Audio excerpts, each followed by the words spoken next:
We're in a dry area. Is that a big thing I should be worried about? Yes, it is, but mainly in the spring. Let me explain.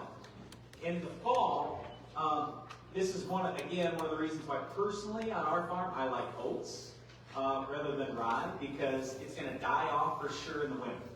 And so, yeah, it's going to use some moisture in the fall, but generally speaking, we catch more snow then in the winter. It's died off, so it's not using up moisture in the spring. So as long as you have a cover crop that's not using a bunch of moisture in the spring, then I'm not too worried. Now, obviously, if you have irrigation, this isn't a real big concern.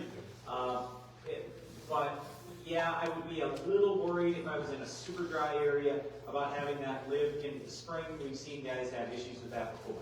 So again, this is why I like oats, or whatever crop you have, cover crop, you could terminate it prior to winter yourself if you wanted to. So one way or the other, that would be my preference. All right, let's continue on. We're going to talk a little more about reading a soil test. I just want to share this with you there. So we work with Midwest Labs out of Omaha, and I'm guessing many of you do as well. They have a couple different methods for testing. On micronutrients, for example, they have a DTPA test that's their standard. Personally, I prefer the Malic-3 test. It's way more accurate on manganese, number one, and it's also a cheaper test.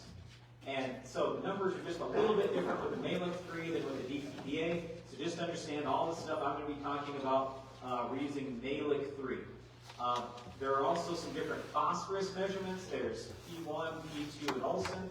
We like Malic-3, so we're using Malic-3 for everything. Again, it's a little cheaper, and also it's going to be more accurate on manganese for sure. Okay, so when you look at that soil test on page 1, and I asked, okay, how many can read the soil test? We only have a little bit of time here this morning to go through this, but we just had a soils clinic last week where we take a day and teach you how to read a soil test. So if you're interested in that, we do a lot of those things. We also put that out a lot on TV. We talk about soil tests on the radio all the time. But I'd say this, whenever you look at like that soil test on page 1, you go, oh my gosh, there's so much information there, and how am I supposed to figure all that out? Take it one step at a time. Just break it down into pieces. Don't get overwhelmed. This is typically how we do it. We look at soil pH, cation exchange capacity. We just keep going down the list, and it's not that bad. Okay? So, first though, before you ever even look at a soil test, always look at what does your crop need. So we've got a fertilizer removal app, so you can download that on your smartphone or your tablet. It's free, and it's information from the International Plant Nutrition Institute. They work together with us to develop this app. So you can put in whatever crop you're raising. We have many different crops, and then your yield goal, and it will tell you what you need for nutrients. Now there are a couple different things here. There's grain, and there's stover, and then there's total. For the stover, this isn't what's left in the stover at the end of the year. This is what it takes to produce the stover. This is what it takes to produce the grain. But I would say this, for the grain, that is what leaves the field with the grain. So for example, if you have 300 bushel corn, you would remove 105 pounds of phosphate, and it's gone forever. You take that grain. If you leave all the stover in the field, all these nutrients should still be out there. But the reason why I say it's not all left in the stover at the end, some of it, like with potassium, a lot of that flushes out of the plant. It's now in the soil. The other thing is, when many of us think of stover, we think of above ground residue, but where's half the stover? Below ground in the roots. As big as the plant is above ground, there's about that much root mass below ground too. Corn has a massive root system. All right, so look at not just the major nutrients, but the micronutrients as well. You don't need a lot, but you need some. Soil pH, when it comes to pH, this is from Midwest Labs. You can see somewhere in the 6s usually is what we have found, and we're in good shape on pH. As the pH goes low or as the pH goes high, that often hurts yield. I'll say this though, we'll talk just a little bit about alfalfa later. Look at what happens to pH, or I should say to alfalfa yields when the pH is low. What this means, like that 42%, that means you can only expect 42% of your normal yield when your pH is at 5.7. So there's some crops that are barely hurt when the pH is low or when the pH is high. But something like alfalfa, super super sensitive to low pH. So that's the number one thing to always look at with alfalfa. All right, how do you fix a high pH? So I showed you soil tests in the beginning, and pH is high. The big thing I want you to always think about is it's because nutrients are out of balance is why our pH is off. Okay, why is our pH high? Something's out of balance. So usually, these are the top 5 things we're talking about. Poor drainage, you can fix that with tile. If let's say your topsoil has disappeared. We farm in a lot of rolling hills. And if we've got some ground that got eroded, and now we're literally farming the subsoil, you know what? We got to work on trying to build new topsoil. And you might say, oh my gosh, that's going to take 1,000 years or whatever some people say. No, that's absolutely not true. You can build new topsoil, reduce your tillage, plant crops with lots of roots, use manure and cover crops and biologicals. Those things look familiar? It's all the same stuff we talked about when it comes to building soil organic matter. So anyway, I'll tell you one real quick story. So back about 20 years ago, we decided with manure, we get liquid manure from a dairy, and we decided, you know what, let's try something different. We're going to inject it really deep, 20 inches down in the ground. And so we did that, and then we came back about 3 or 4 years later, and we dug a root pit right there. A lot of our subsoil looks a little bit yellow, but we could see black strips running down in that subsoil. We had created, in effect, new topsoil. We turned that ground black in just a few years with putting manure out there, okay? Because once you put the manure out there and we reduce the compaction all the way down to 20 inches deep, what happened? Lots of roots were going down there. The roots break down, decay, there's more microbes, lots of good stuff, okay? So it's not a forever thing, it takes forever. You can build new topsoil if you want. All right, poor irrigation water quality. High pH, high salt, those are the 2 biggest things we're looking for all the time. High magnesium. Magnesium can raise soil pH roughly 1.6 to 1 compared to calcium. And then sodium. Sodium can actually raise soil pH 4 to 1 compared to calcium. That is a big deal. So I just say this, if you've got a high soil pH, it's likely going to take a long time to get that pH back down. So here's some other things you can do in the meantime. Just do everything else possible to raise a good crop. Balance all your plant nutrients. Do everything you can to raise a great crop. Because here's what I want you to think about. The more healthy roots plants produce, the more organic acids they release. So with roots, they don't just bring in water and nutrients. They also kick out these organic acids. A lot of people will call them chelating agents. They're throwing acid out into the soil to try to help make nutrients more available. Okay? So we've done soil tests every 1 inch going down into the soil. And you know what we find? The lowest soil pH is usually in the 4 to 9 inch range. Why is that? Because that's where a lot of your roots are, and they're kicking acid out into that soil. So even though your soil test may say, hey, I've got a high soil pH, boy, if we can get the crop growing good and doing well, what's it going to do? At least temporarily, it's going to throw a bunch of acid in the soil, and you're going to be in a lot better shape. And then the last thing there, you can use ammonium sulfate, especially elemental sulfur, to help nutrient availability. Go ahead. We have a question back on parts per million. Yep. The question is, I went to a meeting where Ray Ward from Ward Labs was speaking about fertility. He said base saturation on a soil test is pointless. It doesn't affect yield. Parts per million is all you need to worry about. A, why does he say that? Or B, do you agree or disagree, and why? Okay, well that was a long question. Let me try to summarize that if you didn't hear that. Repeat the question. Yep, that's what I'm going to do. So the question is basically this, that base saturation on a soil test doesn't matter, and all you need to look at is parts per million. I've got something coming up on base saturation, and I've got a little data, let's see, I think that's right before we break for lunch. Give me 1 second here and I'll see where I've got the, oh yeah, right before lunch, I'm going to completely refute what Ray Ward with Ward Labs said. Okay? I like cutting to the chase. I also like saying things that are a little ridiculous sometimes. But anyway, I'll put it this way. I'm sure this Ray Ward, never met him, sure he's a super smart guy. I know I'm familiar with Ford Labs, I've heard they do good work, everything else. But the thing is, in life, what I find is that the more data you can accumulate, the smarter you get. I'm not that smart, but you know what? If I got tens of thousands of data points showing me something, all of a sudden, I got the data. So I'll show it to you before lunch, okay? And we're going to go through what base saturation is and why it's important, okay? So let's continue on here. How to fix low soil pH. It's pretty simple. You lime, okay? But what we would encourage you to do is also send a sample of your lime into the lab. So number one, you know what you're getting with that lime, and then the lab can make an appropriate recommendation for you.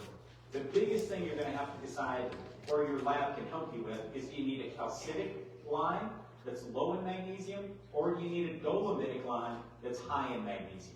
Usually where we need more magnesium is in the sandier soils, okay? We'll talk more about that in just a second. Don't exceed 2,400 pounds of actual calcium. That's not lime, okay? That's actual calcium.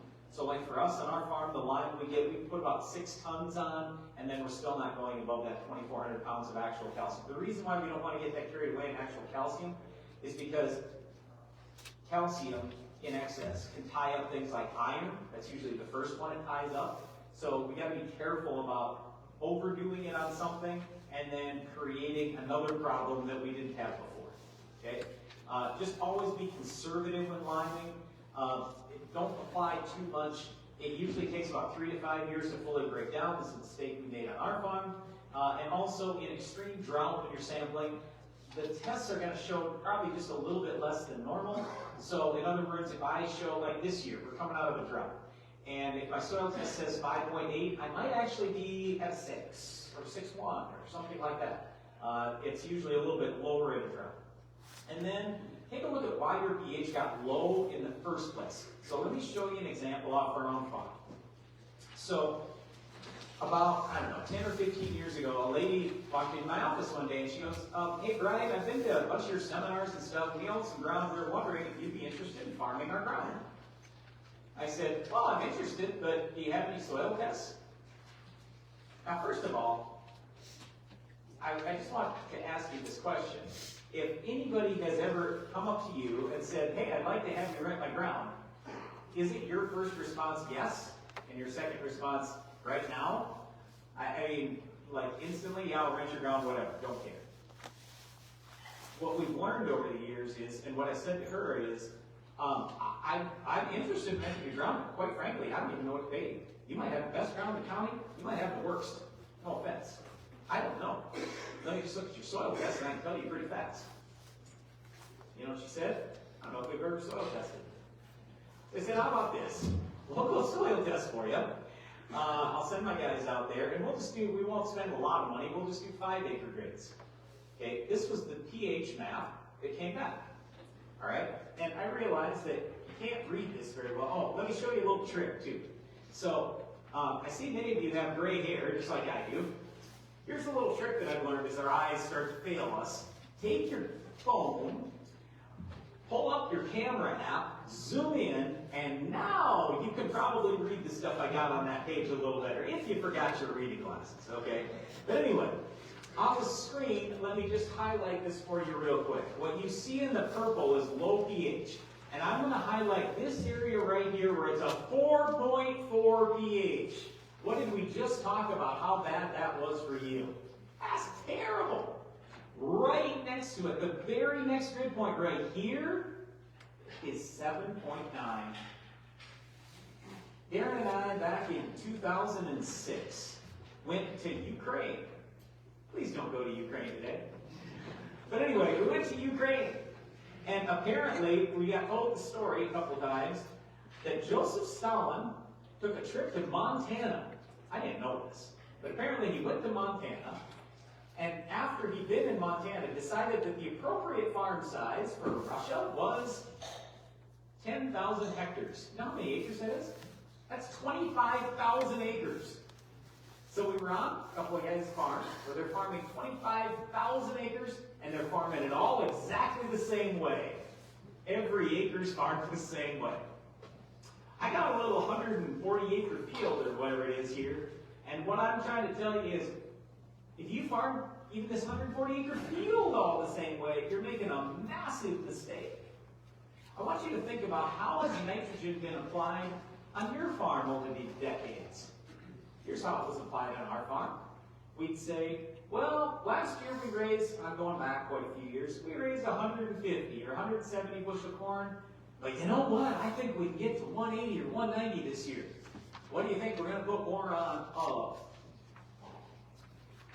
Okay, we're going to put more nitrogen on. And I specifically said more on. It's the moron theory. Okay? It's always, well, if we just put more on, we're going to do well. Oh, we're not. Because here's the thing. We have areas in the field that weren't even close to that, right? Where do you think those areas might be on this farm? And when I showed the lady this, she goes, oh, okay, well now I know why some of these areas weren't yielding so well. pH is horrible. And here's what I want to show you. How do we make things worse? This one is from Neil Kinsey. He said 85% of all nitrate nitrogen converts to nitric acid before it leaches, stripping calcium out. What does that do to pH? Lowers pH. So, I want you to think about the sense of, let's apply the same thing on every acre. We overspend in those areas, which now, then what happens? We drive the pH down. We've now made our yield worse, and now we have to spend more money because we got to put lime on to fix the problem. Okay, it's lose, lose, lose. And now we have a little environmental issue because our nitrate ended up in the water. This is bad stuff. Okay, so this is part of the reason why we want you farming your acres a little bit differently than, oh, we're just going to blanket rate everything across the farm. That is not the best way to manage it in this day and age. We have the technology to do better. So again, too much lime ties up micronutrients, and just a couple weeds there. Dandelions. That's often an indicator of compaction and or low calcium. Cockleburr actually likes low calcium and it likes low zinc. So if you ever see those weeds, in a lot of cases, it's an indicator something's wrong in your soil. Talking about manure real quick. Make sure you test it. Preferably bury it. Some of the benefits of manure include beneficial microbes, organic matter and organic material, a diverse set of nutrients, and some controlled release fertility. And one of the things I always bring up to people, if you don't think some of these nutrients last in the soil and don't leach, I talk to guys all the time that say, oh yeah, I know exactly where dad or grandpa spread manure, that ground's still productive for me, and it's still testing high or whatever. Okay, a lot of these things break down slowly over time, and it's great, but here's the big thing. Use manure in moderation, because what we're worried about is salt, and we're worried about sodium. We don't want to overdo it on those things. So people ask me all the time, well, you guys are spreading all this manure, we're getting over 2,000 acres of manure, how do you do it for rate? And I say, well, the number one thing I'm looking at is not nitrogen, it's not phosphorus, my limiting factor is salt. It's salt. At the bottom of a Midwest Labs manure test, it reads, these are the exact words. If you put on those reading glasses, or if you zoom in with your phone, you read this little in the fine print, it says this. It says total manure salts should not exceed 500 pounds per acre, less than 500 pounds if annual rainfall is less than 25 inches, and or soil CEC is less than 12. Salt contributions from commercial fertilizer applications must also be considered. And a lot of people bring up that commercial fertilizer stuff, and I'm like, guys, think about this for a second. Like on our farm, we're putting on, let's say, 8,000 gallons of manure. So roughly, what does that weigh? Let's call it 65, 70,000 pounds. How much commercial fertilizer are you going to put on? 100, 200. Doesn't amount to squat, okay? Look at the manure. That's the vast majority of the salt. Also, if you look at a lot of the past and present yield champions, many of their sites were dumping grounds for manure. In the short term, if you overdo it on manure, it's going to kill stuff. Too much salt's bad. In the long term, though, once the salts flush away, well, then you're going to have a whole bunch of nutrients sitting there. But I would not encourage you to kill your ground in the short term. Please use manure in moderation. All right, let's get to this base saturation question. First of all, what is it? A couple times today, I've said the words balanced fertility. So when you hear the word balance, what does that mean exactly? That's hard, okay? That sounds complicated. I like hearing, oh, just tell me how many pounds I need to put on something, right? Much simpler. So with this balance thing, what we have is a test that's here for literally balance. It's called base saturation. All the numbers together, sodium, hydrogen, calcium, magnesium, potassium, it will add to 100%. So it's just a ratio of each nutrient to the others. Okay, so for sodium, we like seeing that at less than 1%. Hydrogen, we like that in 2 to 10% range. And by the way, how do you get hydrogen in your soil? You have to have a what kind of soil? Acid soil. It's got to be below 7. The lower your pH, the higher the hydrogen. Okay? When your pH is below 7, that means you have an acid soil. That means you have hydrogen. Okay? We like having a little hydrogen. We like it a little bit acidic. We just don't want much. We really don't want it over 10 usually. Calcium, we like that in the range of 65 to 80%. Magnesium, you can see I got a couple different things here. We'd like it 12 to 14% ideally if our cation exchange capacity is above 15. In other words, if our ground's a little bit heavier. If our ground's a little bit lighter, we would like that magnesium level a little bit more, 18 to 20%. Potassium, we want that in the 4% to 8% range. So these are the things that we're looking at. This is a way to kind of balance the nutrients in your soil, some of the most important nutrients in your soil. So we love base saturation. And I'm going to get back to some data on why this is important in just a little bit. Okay, let's talk about fixing sodic soils. So the first thing on that base saturation test is sodium. If you've got a sodic soil, basically what that means is your sodium percentage in that base saturation. You can see I like it less than 1%. If it's above 15%, you've got sodic soil. Now, before you get to the sodic level, we like to do something about it. We want to get that corrected before we end up with massive problems because, as you probably know, a sodic soil is almost a dead soil. That's not good. So, if you need to fix a sodic soil, these are the suggestions we have for you and how you fix them. You want to run your soil test, see how much sodium, how much calcium, and how much sulfur you have. We already know your pH is going to be high because your sodium's way out there. You want to get drain tile out there, and then here's something that we run into all the time. In your part of the country, people will say, well, I got a really arid climate, I have to irrigate. I'm not putting tile in the ground. That's crazy. You go to Arizona, some of the very best producers in Arizona, a little hotter than you guys, a little drier than you guys, they have tile in the ground. Because when they're irrigating, there ends up being a buildup sometimes of certain things that we don't want. And one of those, in many cases, is sodium. We can flush it out, but you aren't going to be able to flush it out unless you have drain tile there or just really good drainage down below the ground somehow, somewhere. Okay, so if your soil already has high sulfur, drainage alone may solve your problem. And the reason why I bring up sulfur is this.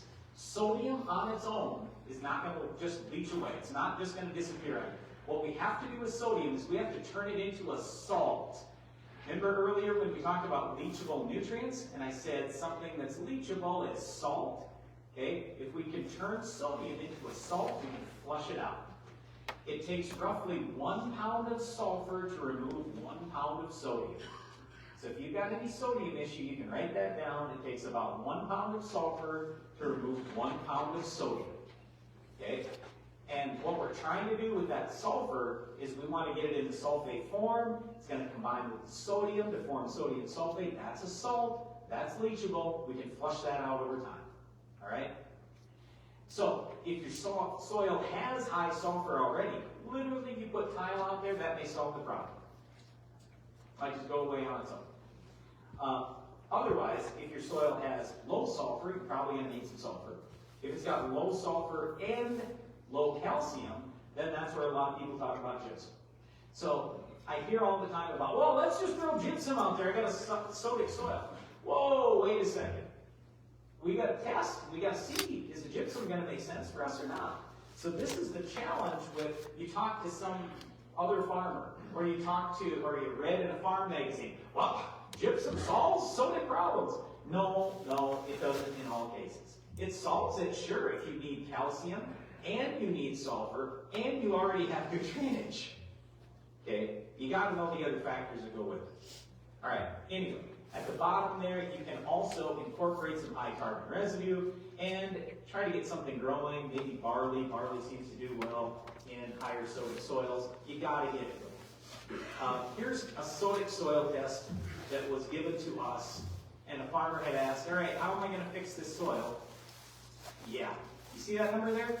33.7% sodium. That's dead ground. That's ground you want to let your brother try to farm. Then you can call him an idiot all the time because he doesn't raise. Why don't you raise any crop out there? You've got no chance. And how quickly can we get that fixed is not going to happen overnight. I'm going to tell you a quick story. About 3 or 4 years ago, we did a soils clinic right at our farm, Baltic. And by the way, if you ever get a chance to come up for our field day or any of our events there, we do have a big facility. We can hold about 1,000 farmers. And so we had a packed room that day. It was great. Get all through this soils clinic, and I had a lady walk up at the end, and she's crying. And I'm like, I know I'm not the best speaker, but usually I don't make people cry, you know. But anyway, she walks up and she's crying, and I'm like, oh my gosh, what's wrong? And I thought somebody died or something. And she hands me the soil test, and I don't think it was this test, but it was almost exactly this test. And she goes, Brian, we just got this ground from my grandpa, and I don't know what to do. I can't even get a tillage tool in the ground. Nothing will grow there. I don't know what to do. And she was crying. And I just want you to think about this. Remember a little earlier I talked about what you learned from dad or grandpa or whatever. I want you to think about your grandkids. And if you've got soil that you didn't know was becoming a sodic soil, well, by the time it gets turned over to grandkids, it's so bad it's like this. They can't raise anything. And maybe they don't get to keep the farm because of the decisions we made a generation or 2 ago. Okay? It's literally that serious. So, when you see something like this, did that happen overnight? No! That's been going on for probably 30 to 50 years. Okay? And it's just, we weren't paying attention. Didn't catch it. Didn't fix it. Thought, no big deal, whatever. No, it is a big deal. We got to catch it before it gets this bad. Because when it's this bad, that's going to take a lot of work, a lot of time. A lot of time. Let's talk real quick about calcium and magnesium. Calcium may be the most important nutrient for your soil. Calcium below 60% base saturation will usually reduce nitrogen uptake. Adequate levels of magnesium help utilization of nitrogen and phosphorus. And here's one of the biggest things I want you to think about. Here's my quick example. Let's just say that we're all sitting here in this room, and we fill this room with basketballs. Floor to ceiling. It's filled with basketballs now. We're sitting under all these basketballs. Are we still able to breathe? Yeah, we are. Why? There's room for that air to get through, right? In soils, we call that pore space. Okay? Now let's say that we got rid of all the basketballs. We're still sitting in here, and we replace it all with sand. Floor to ceiling. Now can we breathe? Nope, we're dead. And the same thing happens in your soil when it's full of magnesium as opposed to calcium. Calcium's the basketball, magnesium is a tiny little particle, and if you got excess, your soil isn't going to be able to breathe. Okay? And so very often we're talking about drainage issues, but air in soil is what keeps the microbes alive and what keeps the roots alive. So we got to have the appropriate amount of calcium out there in relation to magnesium. Soils high in magnesium are typically tight, poorly drained, and prone to compaction problems. If calcium is not above 60%, soil smearing is extremely common. And here's one of the big things that I want to show you for today. You can loosen a tight soil. Let's say you got high cation exchange capacity, you got a heavy soil. You can loosen that with more calcium. You can tighten a sandy soil with magnesium. So magnesium in a sandy soil, a lot of times you want to get that percentage up close to 20%. And again, excess magnesium raises soil pH 1.6 to 1 compared to calcium. Lodging issues. Lack of potassium is usually a really big thing. So I don't care what crop it is, corn, wheat, whatever, it's falling over on you, it's probably a lack of K.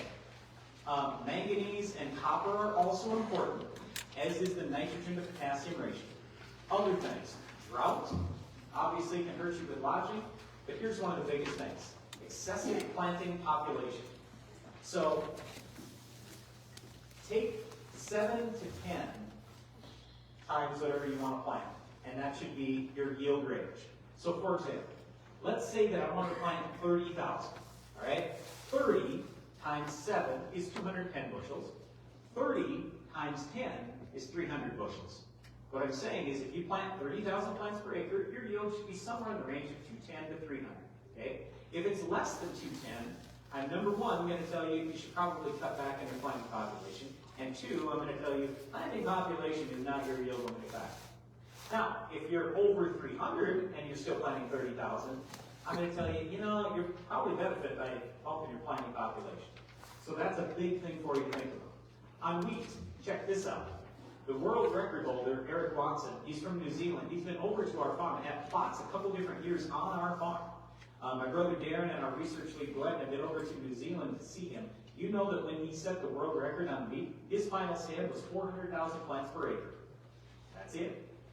Now granted, he had 4 million tillers per acre, but he only planted, or I should say final stand, 400,000 plants per acre. Now I'm not saying, oh, you guys are all planting too much and you should do that. I'm just simply saying, a lot of people in both corn and wheat think that I'm just going to seed more and that's going to be the answer to my problems. Remember the moron theory? Okay? So it might work, but I'm just saying we got to be smart about what we're doing and try some things. Okay? In addition, corn rootworm obviously could be a problem, and salt certainly could hurt you and create some lodging issues as well. All right, let's talk about phosphorus just a little bit on that soil test. There are 4 different measurements of phosphorus. And so you might say, oh my gosh, this is confusing. I'm going to make it much more simple for you. The Olsen tests get used when soil pH is above 7. Okay? And the Olsen test, just like the P1 wheat beret test, will tell you available phosphorus today. So the Olsen test and the P1 are going to tell you what's available today. The P2 or strong beret test that we like when soils are below 7, or the Malic 3 test that will like in any soil pH, those will tell you what's available, plus what they believe is going to come available over the course of the next year. Okay? So 4 different tests, 2 different types of measurements. What's available today versus what's available plus at least a portion of what's in reserve. Okay? Adding air helps phosphorus availability. MAP is actually a lower pH than DAP. Now, with DAP, I say here, you should only use it when pH is less than 7.5. You can use DAP in higher pH soils. It's just, you don't want to be doing a whole lot of banding or anything else then, because what happens is free ammonia is formed in high pH soils as DAP breaks down. So if you get too much close to the seed or young seedling, that could be an issue. Broadcasting, we quite frankly never see any problems, but I just thought I'd throw that out there. Moving on, nutrient stratification. We talked about phosphorus, it doesn't leach down in the ground, okay, unless you get to really high levels. So there's this nutrient stratification thing where if, let's say you're broadcasting phosphorus and you decide to go no-till or minimum till, where is your phosphorus left at? And by the way, phosphorus is the #1 water quality issue today in fresh water. And the reason why phosphorus gets into water is soil erosion. Okay, so I know our main topic today is nitrate. That comes from leaching. With phosphorus, the reason why that is ever an issue in a lake, a river, a stream, it's because of soil erosion.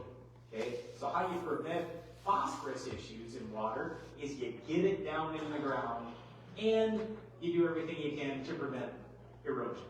So, I was telling you a little bit ago, we've done 1-inch deep soil tests, or I should say every inch going down to 12 inches. Painstaking work, but it's very interesting.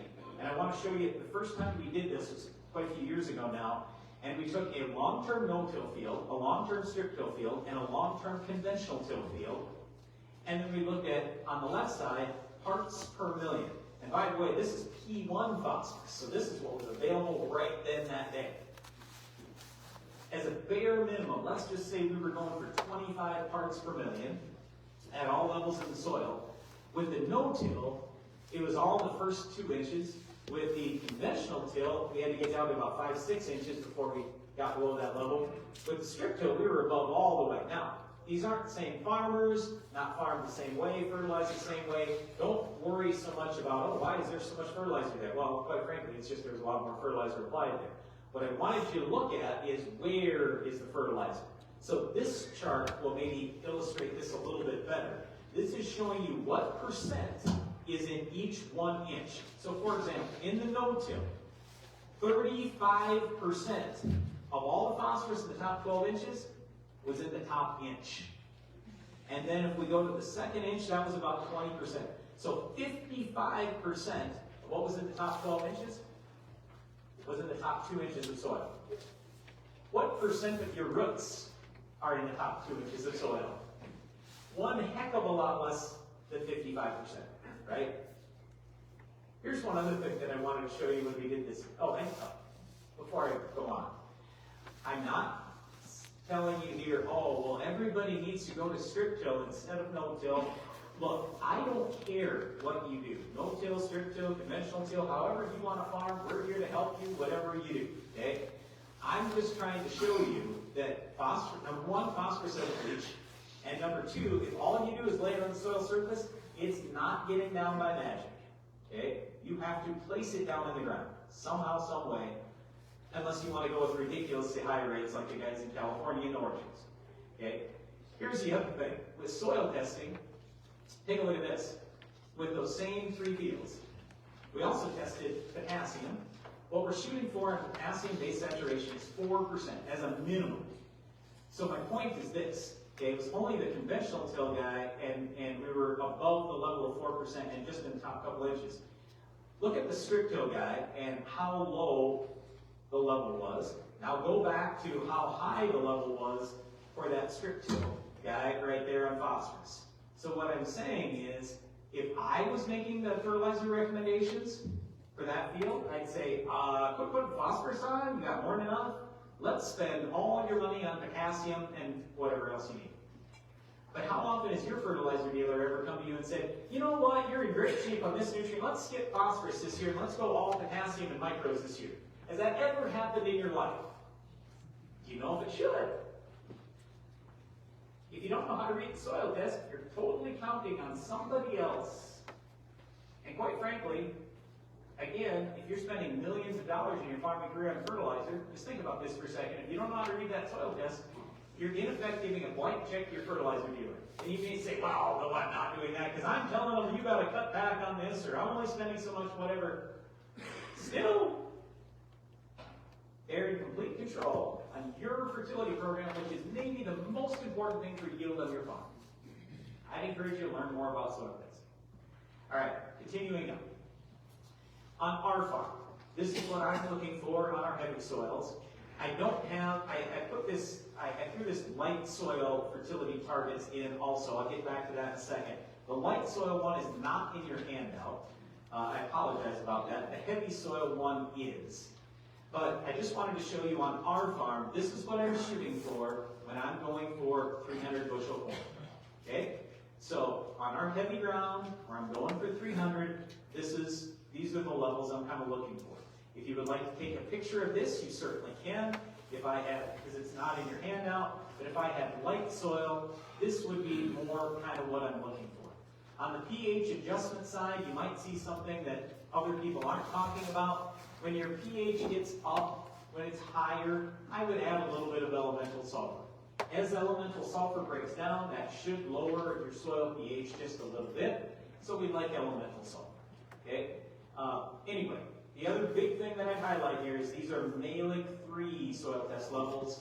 Make sure if you want to compare this to your farm, use Mehlich 3, that extraction method, rather than what your lab might be using, and then then we're talking the same language. All right, again, on how to soil sample. And I brought this up a little bit earlier, but I think this is really important.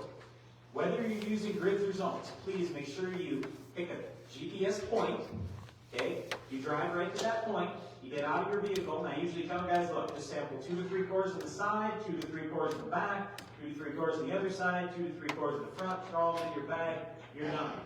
Okay? You don't have to mix in anything else, the lab will do that for you, but we've got lots of soil testing we're trying to do on our farm each year, we gotta move. So you go to these GPS points, you get your samples, you send it in. The big things are these. Number 1, go to the GPS point. Number 2, make sure with your soil probe it's always straight up and down. If it's at an angle, now you're not getting a representative sample. Okay? Always go straight up and down. And then finally, make sure you always go to the same depth. We take a grinder and mark on our soil probes. Okay, how deep do we want to go? We're typically going 6 inches. If you want to go 8, you want to go 4, you want to go 12, that's your call. All right? But make sure you're always going to the same depth so you have consistency. Also, coming back to this GPS point thing, I told you we want to compare our soil test to yield, and we can do that with the GPS point. The other thing we can do with the GPS point is get repeatability. Because quite often I'll talk to people, they'll come up and go, Ryan, is it possible my soil pH could vary a whole point in 1 year? I go, no, that's not possible. I mean, unless you did something very dramatic out there. They go, yeah, I didn't put lime on or elemental sulfur or anything, but my pH changed a whole point. There are a lot of people out there that still do what they call composite tests. What that is let's say you got an 80-acre field, you just go pull some soil cores, you throw them all together, and you've got a test for the field. That's composite testing. I strongly encourage you, don't do that. Here's why.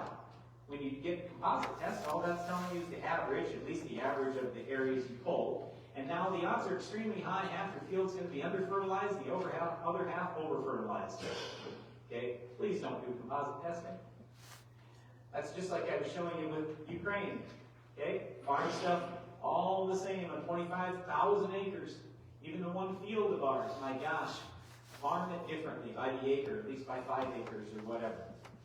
Anyway, if you don't pull a good sample, then your data could be garbage. So we just want to make sure we're sampling correctly, and then we're in good shape. But I'd encourage you to use small grids or zones at least once. We'll come back to that. Go ahead. I got 2 questions.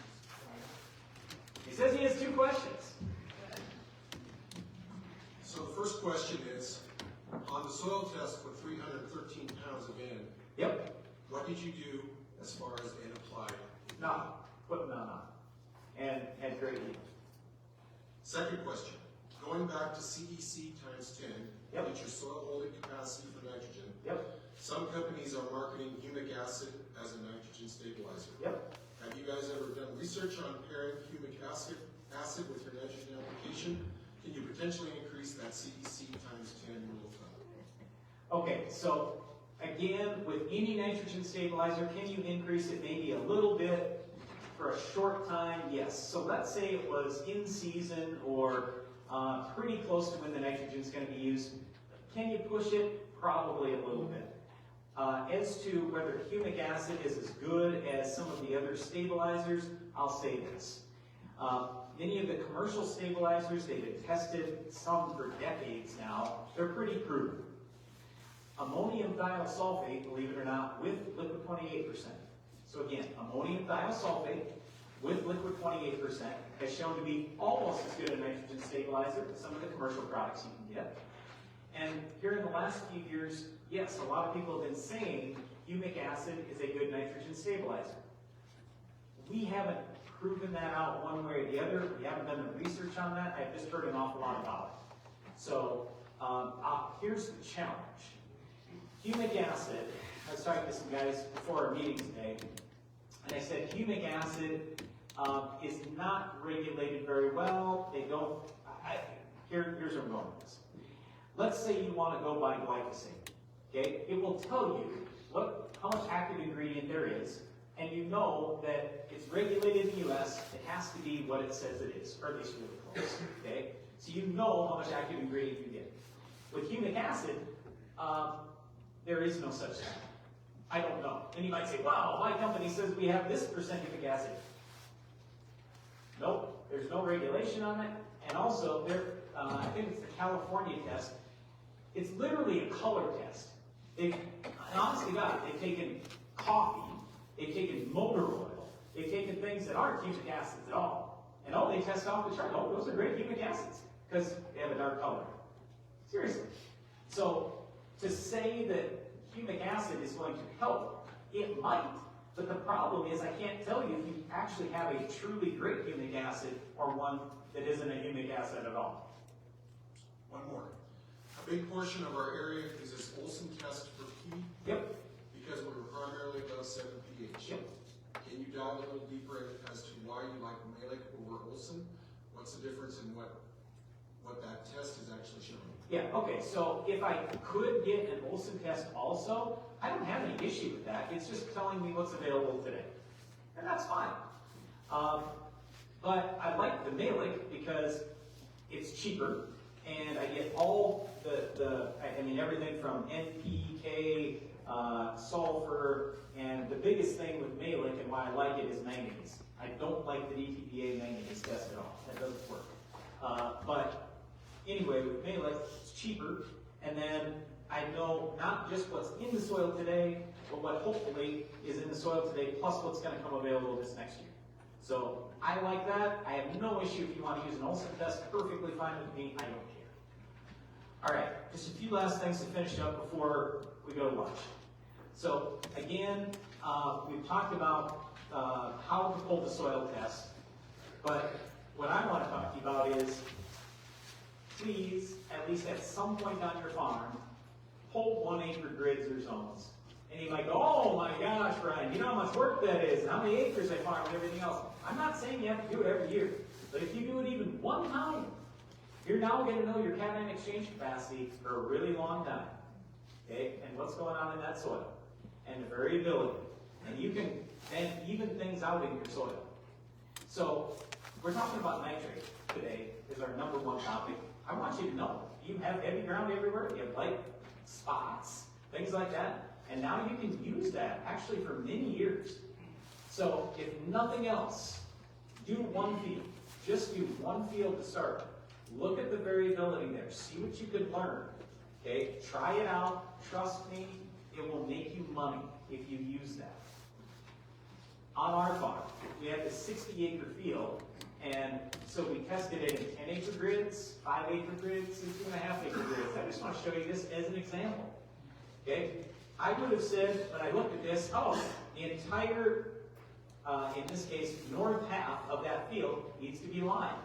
When I went to 5-acre grids, I realized, oh, you know what? I got a couple spots here that don't need to be lined at all. I went to 2.5-acre grids, and I go, whoa, okay, now I actually need more in certain areas. This area, horribly high pH, much higher than I thought. Hey, I got this one spot down here that all of a sudden, boy, I got to put some lime there. You can learn a lot more, and you can put things where they actually need to be more accurately when you start going to smaller grids or zones. All right, I'm going to come back to this question about base saturation. So, if on your farm you had data that shows you that if you use a certain pest, and if you get to a certain pest level, that increases your yield, is that something you're interested in? I sure am. Okay? So, on our farm, we've been testing this now for many years. This base saturation potassium thing. On the left side, it's telling you what percent of base saturation K you have. We have some really heavy soils. And on a lot of soil tests, when we talk about parts per million, and back to this question, if you forgot about that a while ago, where it's, oh, all you need to do is look at parts per million. No, you don't.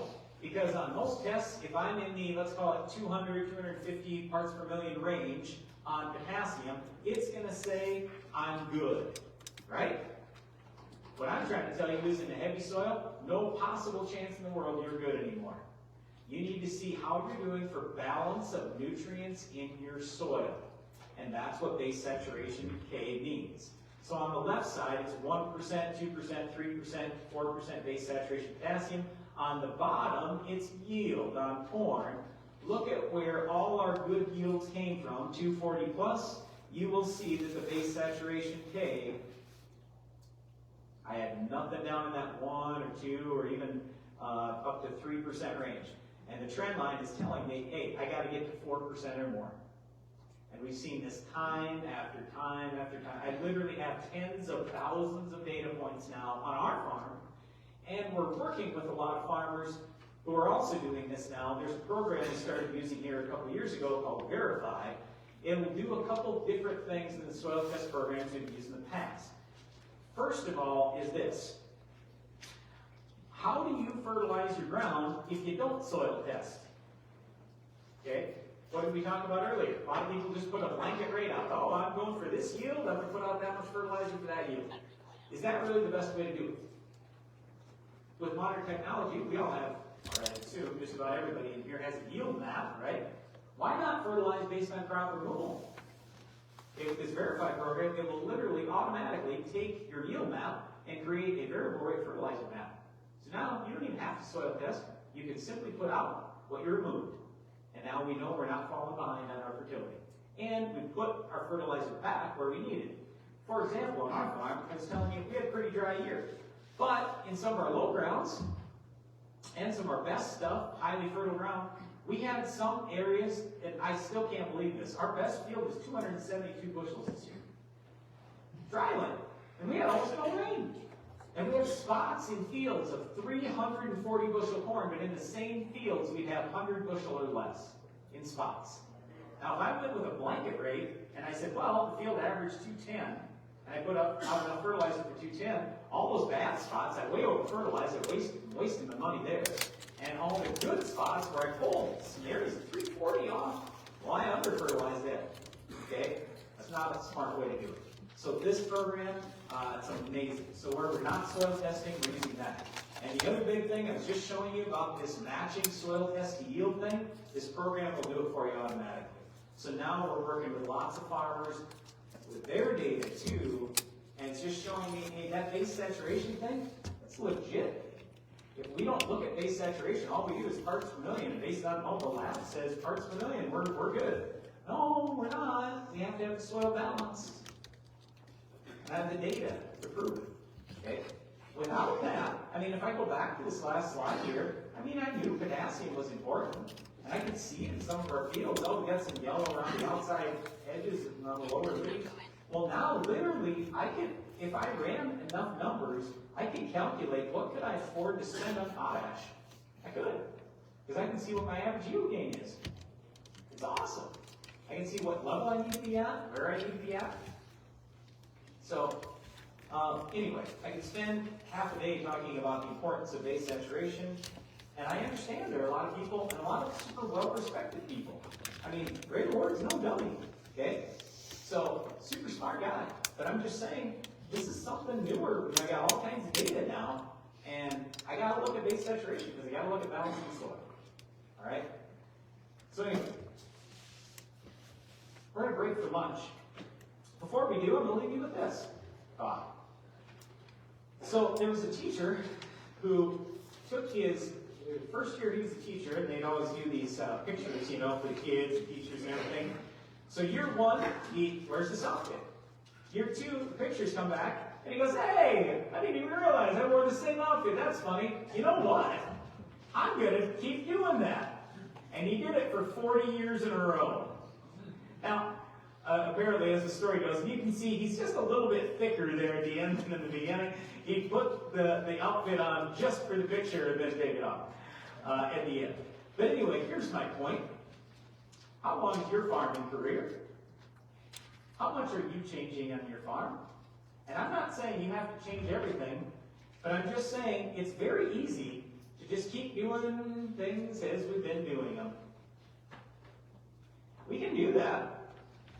But the challenge with that is if we don't make some changes voluntarily on our farms, we're going to be just like the farmers in Denmark. We're going to be told how much nitrogen we can apply. We're going to have to fill out all kinds of forms before we want to farm. And granted, I mean, when we're dealing with a more local board and, you know, farmers on the board and everything else, they know how to farm. Do you really think the people in Omaha or Lincoln know how to farm? Come on.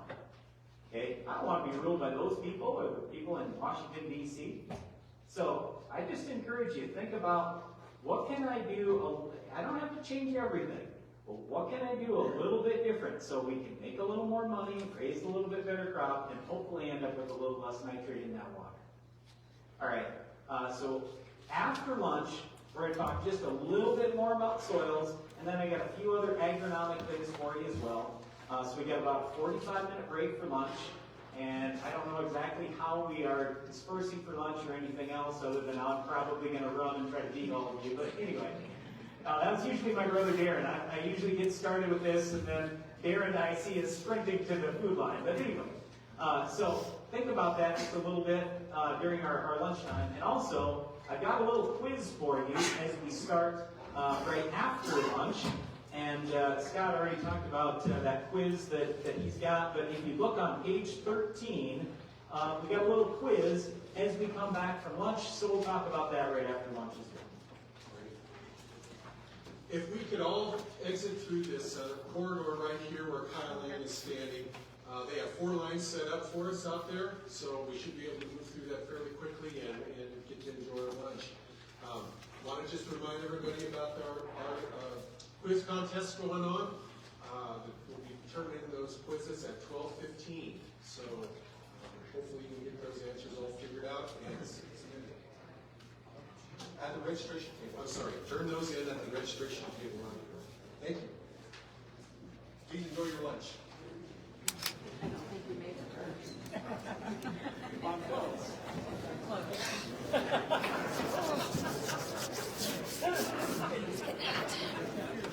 Okay. You still have a problem getting it on there. Yeah, and I've put it on there twice now without any issue, and then this time It's okay, you have 45 minutes to figure it out. No pressure. one card of 32 is completely full.